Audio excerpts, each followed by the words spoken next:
everyone. I am here with producer and director Adrienne Boris to talk about bios, resumes, and what she expects from a singer in an audition. She has worked in opera and theater for over a decade. She has held positions at Opera Boston, Opera Hub, New Repertory Theater, and she is the executive producer and stage director of Lowell House Opera. She offers private dramatic coaching, resume and bio writing, and consultation services.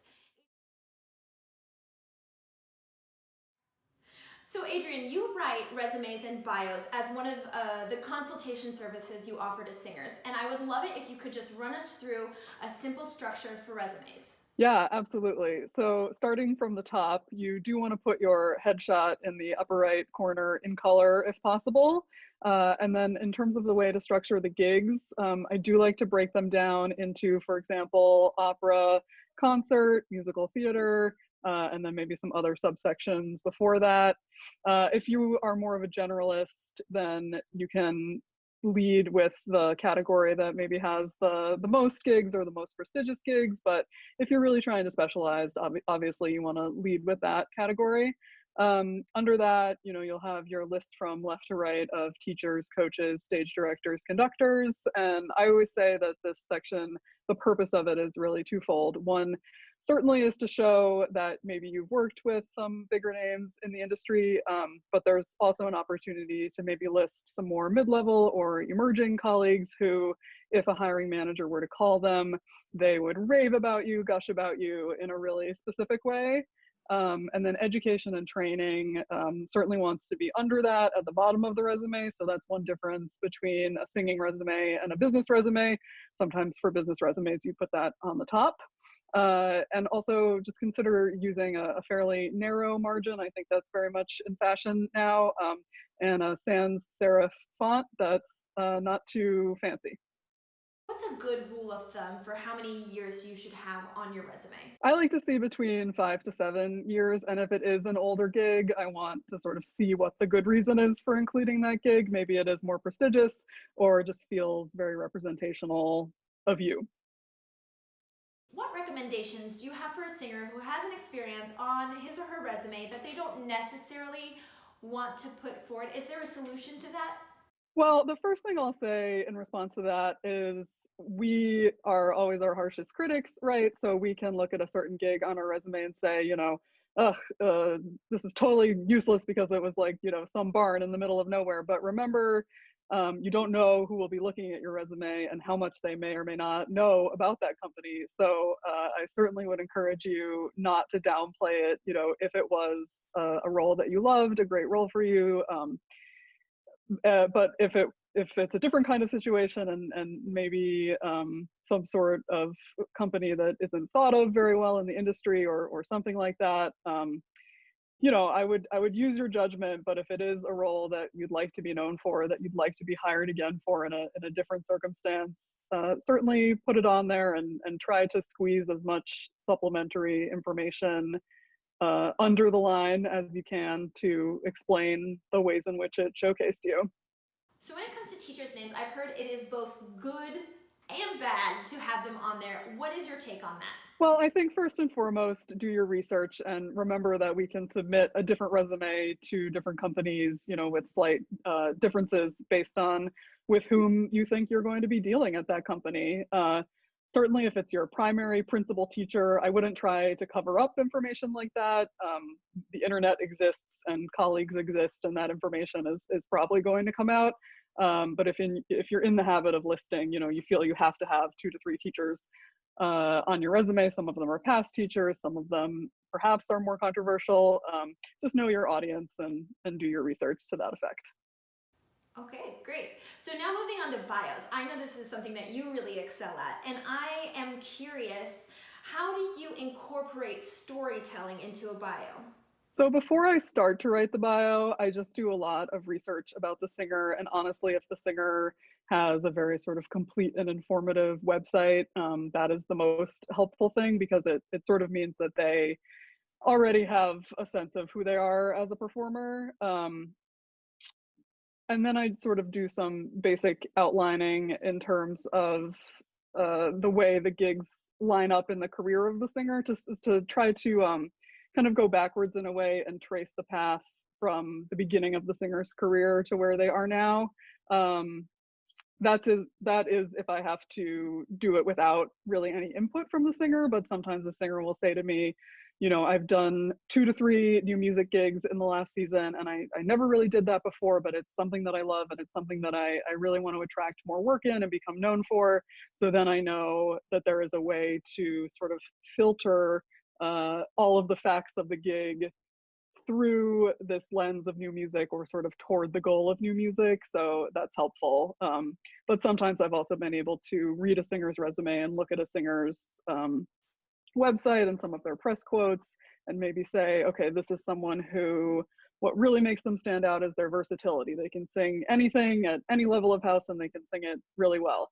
Or something that stands out is their really strong background in acting and the committed dramatic portrayals that they've been noted for, and they've won awards that usually only theater actors win. And it sounds obvious, but a lot of times people are too shy to pick out those threads for themselves, and don't have as much practice sort of deciding what makes them stand out.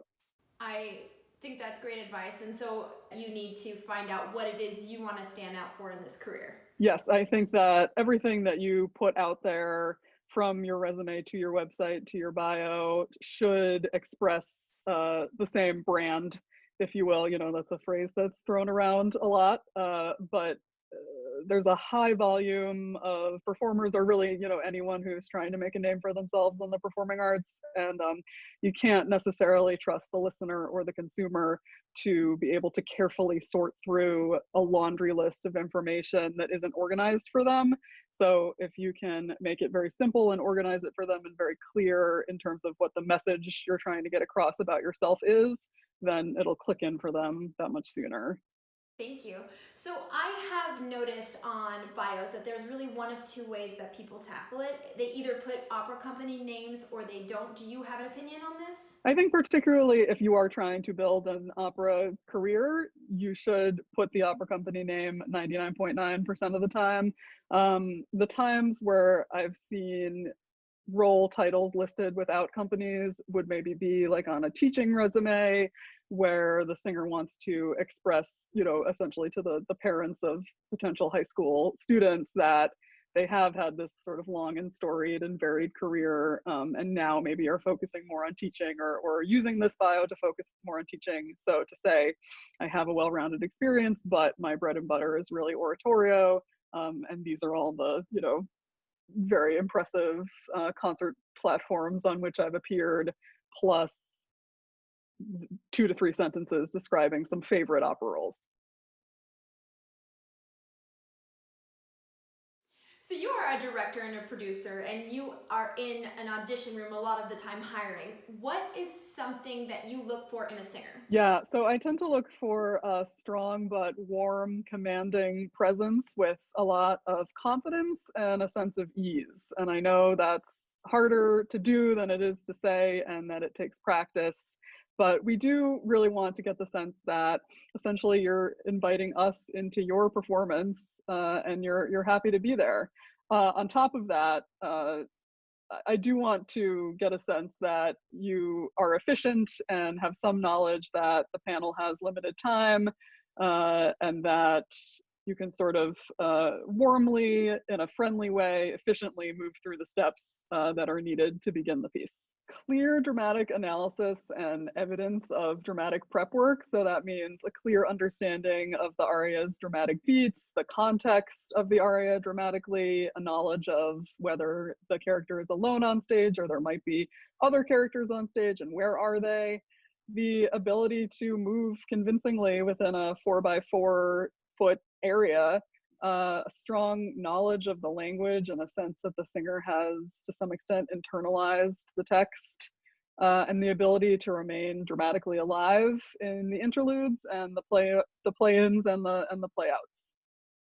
So what are some standard practices that singers really need to adhere to that, in your experience, they don't necessarily adhere to? Well, certainly respect for the pianist, and the other side of that, perhaps more surprising, is respect for the proctor or the door moderator. I always ask the door moderator for an attitude check on singers.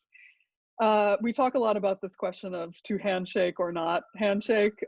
Certainly in a post-pandemic world, that might be answered for itself. But my opinion is, unless the panel very clearly initiates a handshake, do not initiate a handshake. And this goes back to the question of efficiency, because shaking hands with one person makes everyone else at the table feel a little awkward, and they may, all 4 or 5 of them may feel the need to shake your hand, and then you've eaten into your audition time by about 40 seconds, which is not insignificant. I'm really curious because an audition is a really short amount of time. How immediately do you know if you want to hire somebody or not? So within about 30 seconds, a singer will usually enter the I'm probably not going to hire this person or I am going to hire this person category. But after that 30 seconds, there are certainly a lot of other mitigating factors that enter into the hiring decision. So a conversation with the musical authority in the room, how the singer fits into the production concept, all of that is part of it.